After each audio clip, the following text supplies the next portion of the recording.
If we look older, that's because we are back in the United States after almost 3 years, and it has been quite an adjustment for us. Yes, we have experienced some reverse culture shock, and things have been a bit stressful, but we are going to talk about all of that in another video. Yeah, in this one, we're going to talk about one thing that seems really strange to us now that we've been out of the United States for so long, and that is that we have to drive everywhere. There is just no way to get by without a car. And I just read an article that the average cost of car ownership is now $900 a month. That is a lot of money. Most people have a car loan or a lease, but even if you don't, you still have to pay for tags, taxes, registration fees, inspections, insurance, gas, tolls, parking, traffic tickets, and maintenance like tune-ups, oil changes, tires, and windshields. Yeah, that is a lot of stuff. And most couples have 2 cars, and if you have teenage drivers, then you probably have even more cars. So, cha-ching.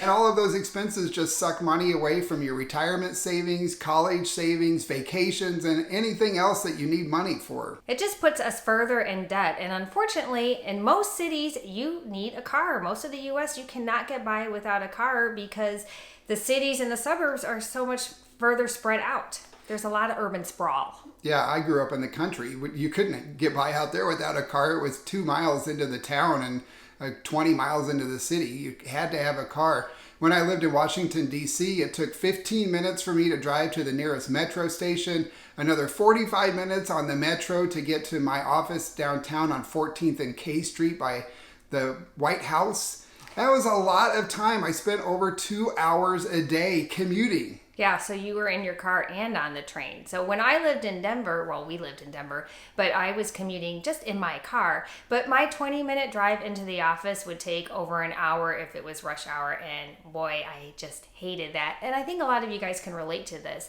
And even if you're a digital worker, in most situations, unless you're living in a little community where you can walk everywhere or ride your bike, you're going to need a car. Yeah, most of the suburbs are not that bike friendly. They're not walkable. Where my house was, we were a couple of miles from the nearest grocery store, and we needed a car just to do that. So even though I worked at home, I still had to have a car. Yeah, and I lived by a bus stop before JP and I worked together, but the bus took forever to get into the city. Denver had a light rail, but it never went anywhere I wanted to go. Now, granted, this was over 5 years ago, so maybe it's gotten better, and you can let us know in the comments below. But I thought it was expensive, it took too long, and unless we were going to a Rockies game, it just wasn't worth it. We had 2 cars when we lived in Denver and 1 car loan. With all the maintenance and gas and insurance and everything else, we were spending over $1,200 a month for those 2 cars. And we slashed that $1,200 a month almost completely by moving abroad. Now you can move to a bigger city like New York and Chicago and take their public transportation. You don't need a car there.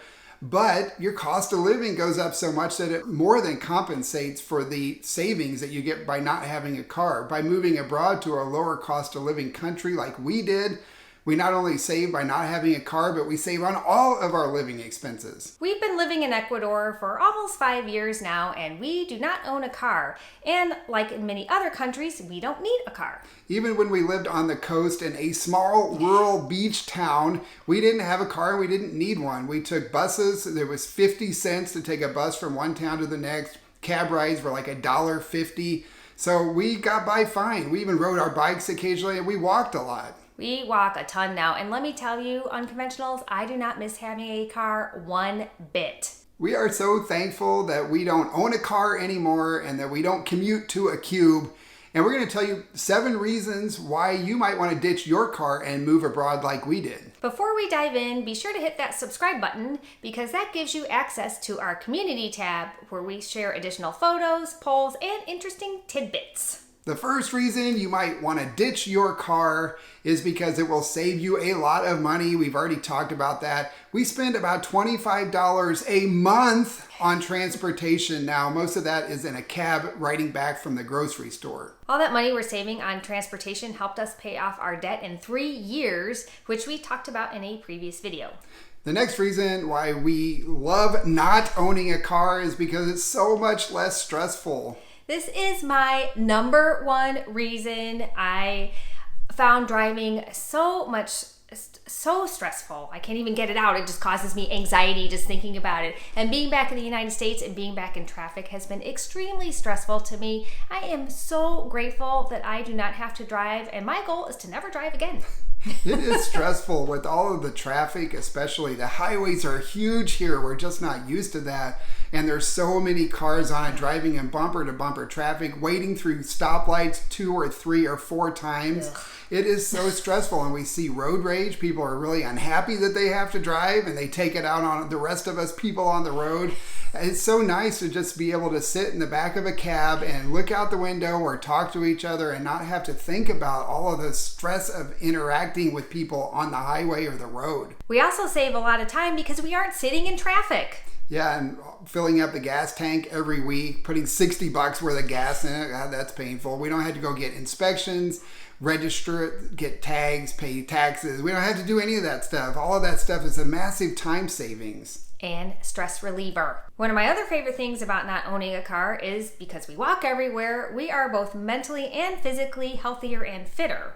I like that we have walking meetings. We talk about what videos we want to film on our YouTube channel, and sometimes we take Daisy, although she's getting pretty old and she can't keep up with us anymore. But we get to see other dogs and meet other people and talk to our neighbors too. Yeah, I love the fact that we are more, I feel like we're just more present in our environment because we know what the businesses are. We know the people in the area. We always try to take different routes so that we get to experience more of the surroundings and we don't just look at it through a window. Yeah, it's so nice to actually be on our feet moving rather than sitting on our butts driving all of the time. But if you're not a walker, you can definitely ride your bike. Ecuador is very bike friendly. A lot of the cities have added in more bike lanes. They even have bike rentals.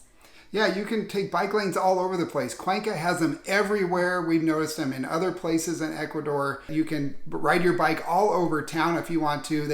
You can rent the scooters on some of the streets. We saw those in Loja, where you can just basically hop on an electric scooter and ride it around. You can rent bikes. You can also buy e-bikes here, or any kind of bike for that matter. Yeah, and those little electric scooters are super popular here. And the nice thing about those is that they are very affordable and you don't have to get license plates for them. Yeah, no license necessary, so you don't have to deal with that. All you do is buy it and drive it. The public transportation is great in Ecuador, as it is in many other countries.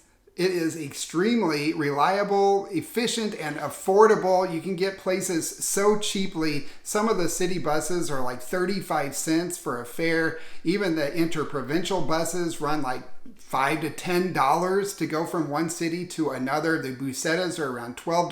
Those are like small buses. They even have express buses that go like direct routes and they don't stop all the time. And all of those are so cheap compared to owning your own car.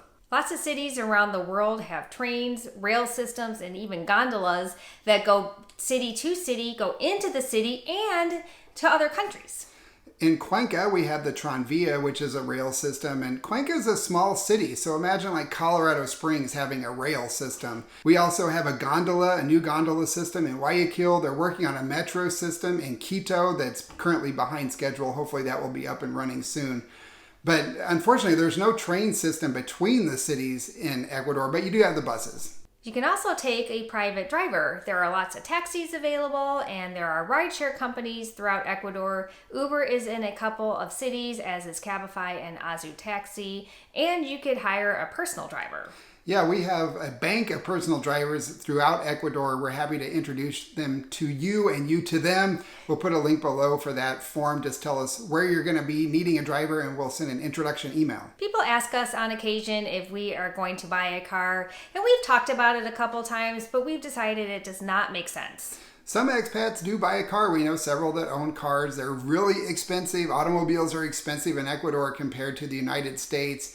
Plus, you have to get a license to drive in Ecuador. After 90 days, you're supposed to get an Ecuadorian driver's license and take the test and go through that hassle. Insurance is not required in Ecuador, so if you get into an accident and it's the other person's fault, they may not have insurance, so you may be stuck footing the bill anyway. Most expats we know do not own a car and they don't want one. If you enjoyed this video, we think you're going to like this one too, and drop us a note in the comments below if you think you can live without a car. I know that's inconceivable to most Americans, but we didn't think we could live without one, and we are very thankful to be without a car. All right, before you go, please leave us a like, and we will see you all in our next video. Ciao. Ciao.